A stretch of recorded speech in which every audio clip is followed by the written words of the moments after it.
It's just one game. It was one game I made a lot of my shots, but I feel more comfortable around the basket. You know, a lot of my flip shots went in today.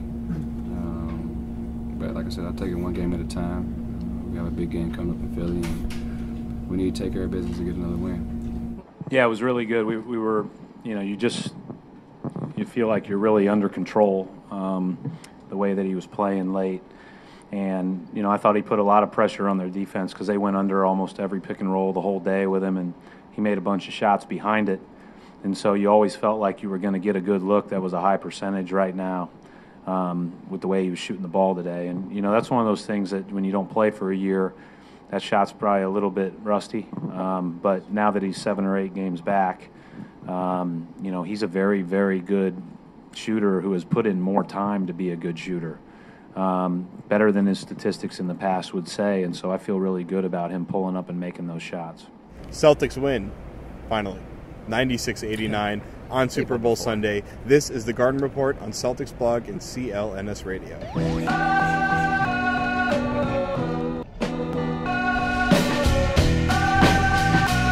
Celtics finally get a win in the Rajon Rondo 2014 era. Let's make that an era, I guess. Yeah, but so they win. They win today. They beat the Magic 96-89 at home, right before the Super Bowl. Evans Clinchie and Jimmy Toscano from Celtics Blogger here. I'm Jared Weiss from CLNS Radio, back after my one-show hiatus. Feels great to be back here in the dim, creepy, cold garden. Oh, like low dim the lights a little bit, set the mood. This is a sexy version. Totally in the mood to talk about this really sexy Orlando Magic game.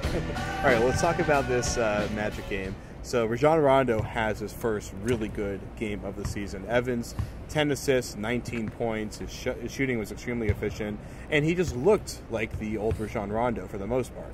He might have looked better than the old Rajon Rondo. I mean, when you're out for 10 months with a knee injury and you've got nothing to do but stand around and work on your jump shot, you're going to work on your jump shot. And I think we're starting to see the results of that. It's really paying off because he's got more range as a shooter, which really, you know, forces defenses to stay honest, and it changes the whole game. I mean, he's also learning his teammates' tendencies and getting the ball in the place to score, and that's also huge. But I mean, he's really just kind of a multifaceted threat right now. It's been really interesting to watch him play. He looks great. Well, they were going under the picks on him, like Brad Stevens said, and he was just pulling up and hitting that shot every single time, Jimmy. Right, and I was just going to say that if he can start nailing those shots down, I mean, that's a game changer. I mean, that's been the knock on him, is that he can't shoot. You know, I mean, he can do all these other things. He can rebound. He's one of the best passers in the NBA. But when it comes to those, you know, 18-footers to three-pointers, he's very iffy. You know what I mean? Nobody's really excited when they see him, you know, pull up for a jumper. But like you said, I mean, if he was really working on that in the offseason, and I believed Brad Stevens mentioned that after the game today, he has been working a lot on those shots. If he can become a more consistent jump shooter, I mean, he immediately becomes one of, you know, not that he already isn't, but, you know, a legit NBA all-star point guard.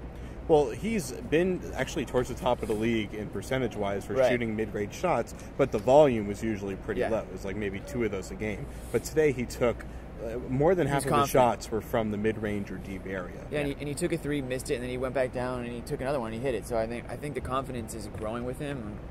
He's not being shy, or doesn't seem timid out in the court at all. So, like I said, I mean, it can only get better if he's going to be hitting those shots. He gets more confidence, and then hits more and more shots from that. So, good to see. Yeah.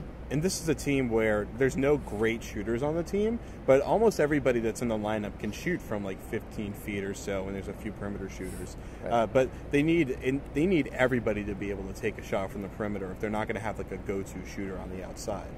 So that's how they're going to keep the defense honest on them.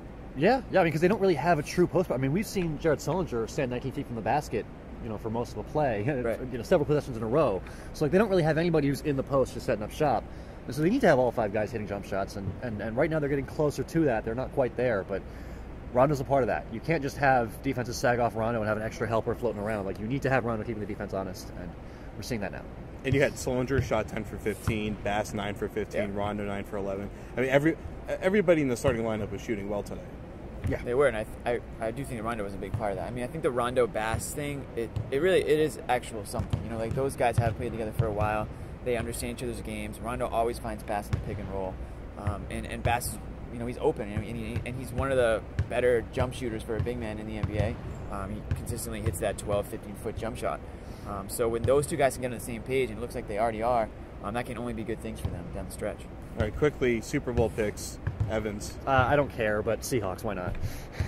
Seahawks 27, Broncos 24. I have the exact same thing. Are you serious? Everybody says that That's exact score. It's Yeah.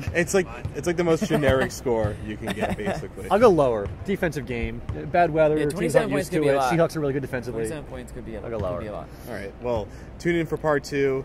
We talk about this team trying to turn it around after a devastating January.